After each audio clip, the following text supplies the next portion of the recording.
Hi and welcome to Little Bits Honeybee YouTube channel. I'm Skinny Bee Man here. This is beginner series, week 28. I'm going to wrap one of these hives up today.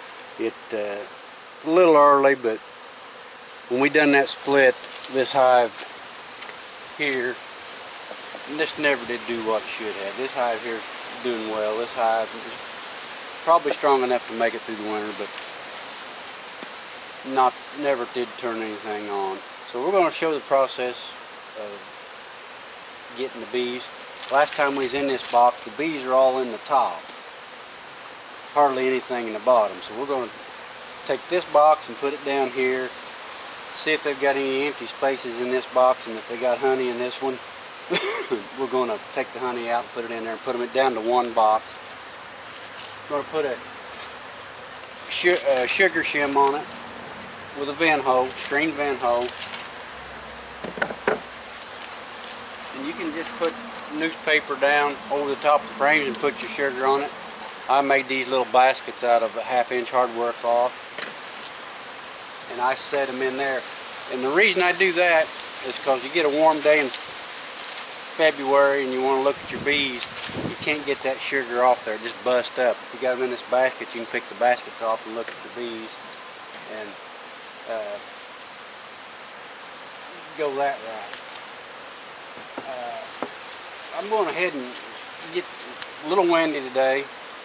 It's been down all week in the low 30s. Got down to 31 the night before last for the low. And the highs has been in the 40s. Well, today we're sunny and 60, and the bees are just absolutely tearing the earth up, flying. Trying to do a last ditch effort. What I do, I just put that newspaper in there.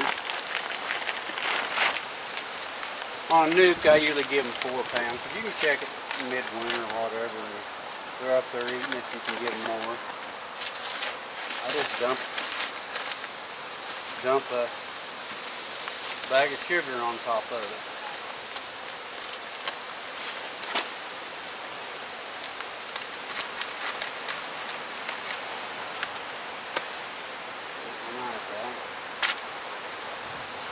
If you put this sugar on too early, which is a little early, they'll pack some of it out because it takes about 3 days for it to draw moisture and harden up in there.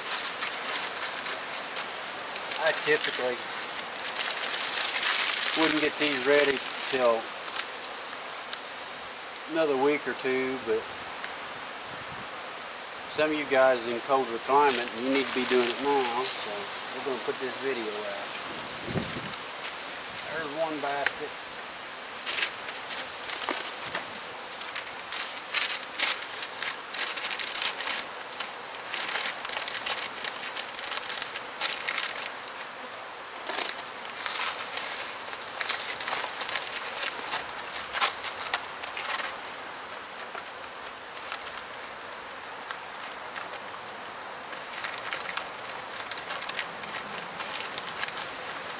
Get into the bag.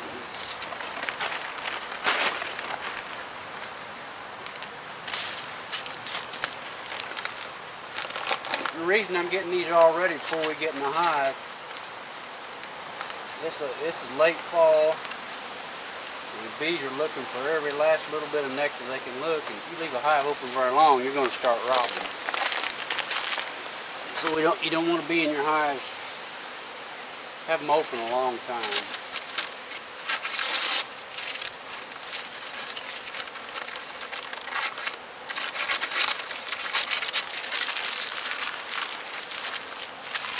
So we've got our sugar baskets ready,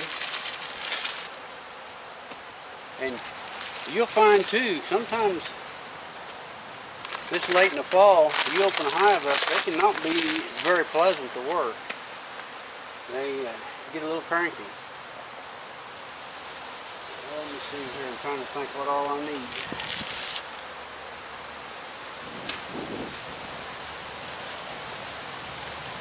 I think we're ready.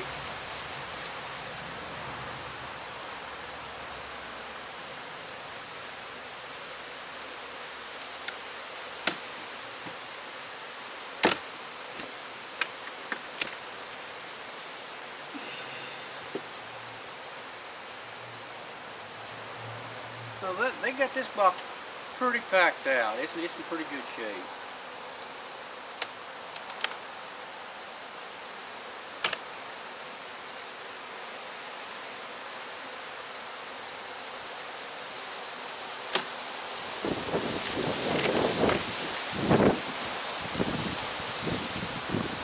Actually, they started moving into the bottom a little bit.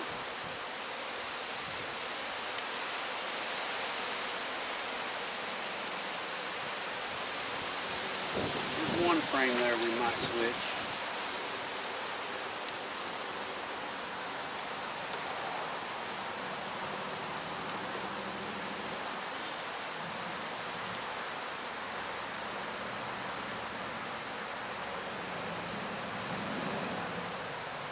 Do this, I'm going to scrape this bottom board on here.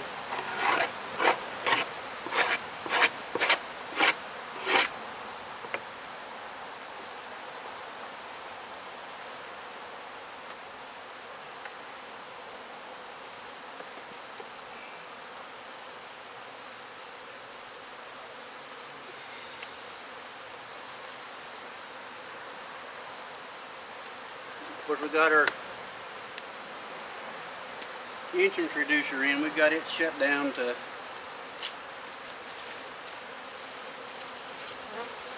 fairly small entrance.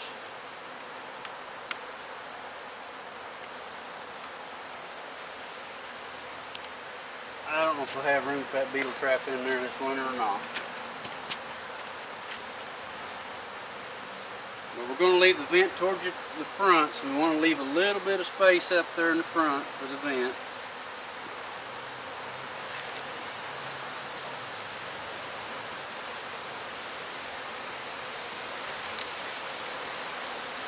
Actually, I think I just center them a little bit. Sugar shim.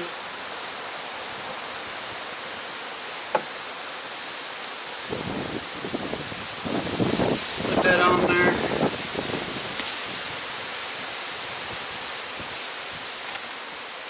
And I like to put a 2-inch piece of styrofoam. Well, got the vent the wrong way. The vent goes to the front. That way the air comes in the front door and goes straight up, don't draw across the cluster.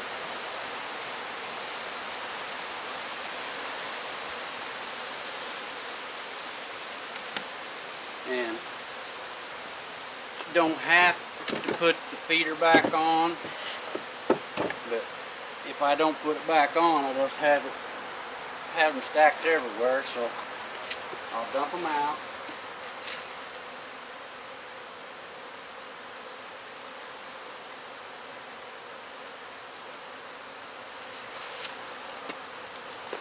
A few bees on the bottom of the feeder.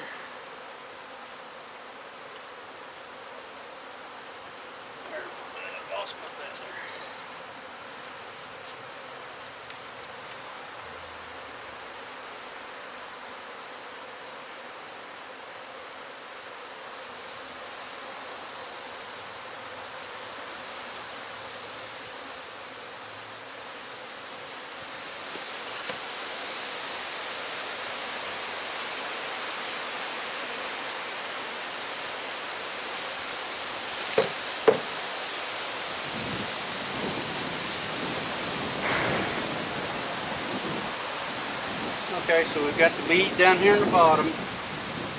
Got our shim on. Our styrofoam, that insulated heat rises. If you ever get into a double box and they've got filled up full of honey in the bottom and the bees are in the top, you want to move them bees down. In the wintertime, bees start at the bottom and work up. If they're at the top, they'll never go down and touch the honey in the bottom. They just won't do it. They just will not.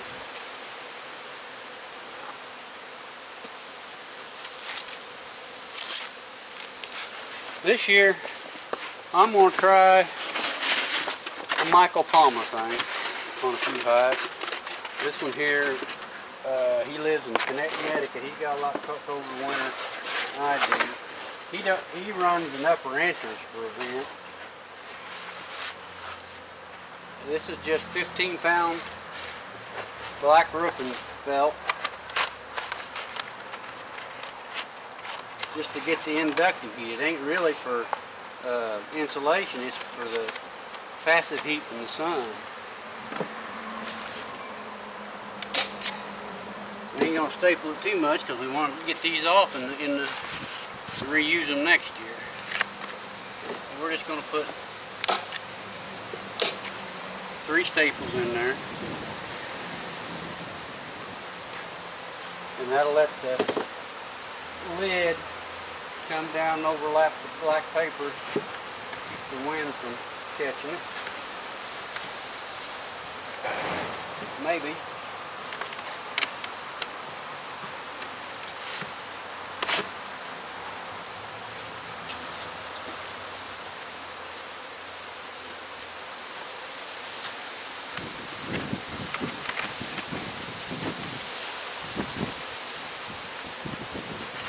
There we go.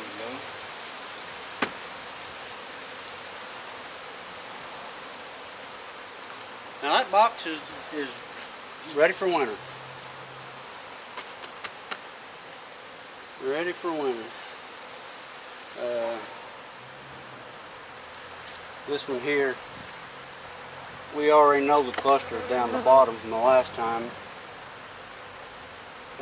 No use getting in it and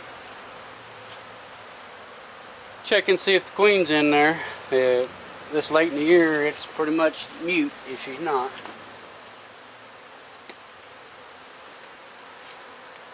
I gotta get them honey frames, what little's in that box, put up, or I'll have a robin frenzy here. Just on a note, if you've followed this series, you know that they've made queen cells 3 different times in here, and we failed one time to get a queen cell cut out, and a virgin hatched in there and run around. Typically, when you got a virgin running around in a hive already, she'll kill that queen first thing. That's the first thing doing. And I can never figure out why this hive kept wanting to make supersedure cells. And the queen was laying good, box is strong. And I got to thinking, the mother of this queen down here in the yard, she has run a 2-queen hive, a daughter-mother hive all year long. Had 2 queens in it. So I'm thinking that maybe that's kind of a genetic thing. They say about 15 to 20% of all hives are 2 queen, but maybe genetics. So next year when they make queen cells, I'm going to let them do their thing and see if they run 2 queens in this. And if they do run 2 queens in this hive, I'm going to raise some queens out of this original queen in here and go back 2 generations to her grandmother and take drones off of it and artificially inseminate it and see if I can get a strain running that'll run 2 queens in a hive. Some people say, well, why would you want to run 2 queens in a hive? Well, I've got that one down there this year. They was in a triple deep 5-frame box. They run anywhere from 8 to 12 frames of cat brood all summer long, and I'd steal 3 or 4 frames of cat brood out of it every day to make, every week, to make splits or whatever. And if you got 2 queens in there, something happens to one, you've got another one that keeps the hive alive. So I mean, I don't see any disadvantages to it. Make more bees. They ought to build up quicker in the spring. They ought to make more honey.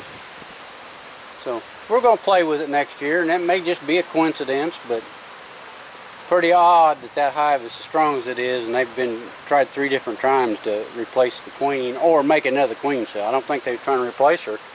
I think they were just trying to make another one, run 2. So if you like this series, I hope I've taught some of you guys some things over this past year. We're not quite done. We'll probably go in another week or 2 and check this hive back out, the strong hive. But basically this other hive is like it's going to go through winter. I'm not going to do any more to it.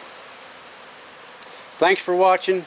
Yeah, if you like the videos, hit the subscribe button, the bell next to it to get notified when we put out more videos. Wish you guys all well this winter on bees. You can do everything right, guys. As a newbie, you can do everything right and still lose bees. Just nature of the beast. So don't get discouraged. Just keep going till you get enough bees that when you lose a couple, you still got 3 or 4 or whatever, and you keep on going. You'll learn every year. Thanks for watching.